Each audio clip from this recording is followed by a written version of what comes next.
Isang maganda at mapagpalayang araw sa inyong lahat. Nandito tayo ngayon para pag-usapan ang asignaturang Filipino.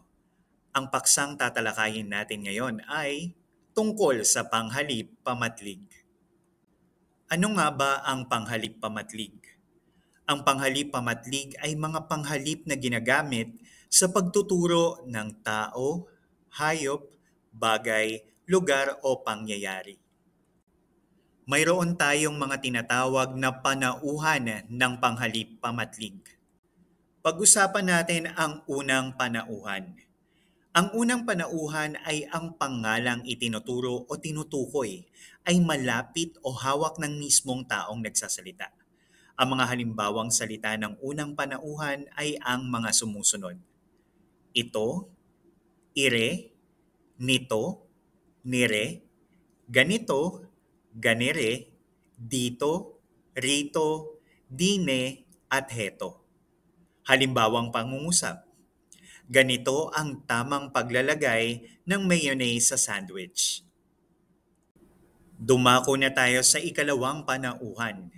Kapag sinabi nating ikalawang panauhan, ito ay ang mga pangalang itinuturo o tinutukoy ay malapit o hawak ng taong kinakausap. Halimbawa, iyan, niyan, ganyan, dyan, at hayan. Halimbawang pangungusap, pakihugasan iyang lettuce sa tabi mo. Panghuli, ang ikatlong panauhan. Ang ikatlong panauhan naman ay pangalang itinuturo o tinutukoy ay malayo sa taong nagsasalita o nag-uusap. Halimbawa, iyon, niyon, ganoon, gayon, doon, at hayon. Halimbawang pangungusap, ang mayonnaise ay nasa ref. Pakikuha mo nga iyon, June. Muli, narito ang kailanan ng panghalip pamatlig. Unang panauhan, malapit o hawak ng mismong taong nagsasalita. Ikalawang panauhan, malapit o hawak ng taong kinakausap. Ikatlong panauhan, malayo sa nagsasalita o nag-uusap.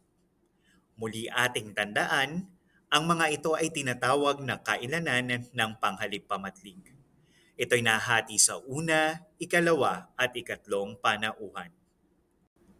Maraming salamat sa inyong pakikinig. Hanggang sa muli, paalam!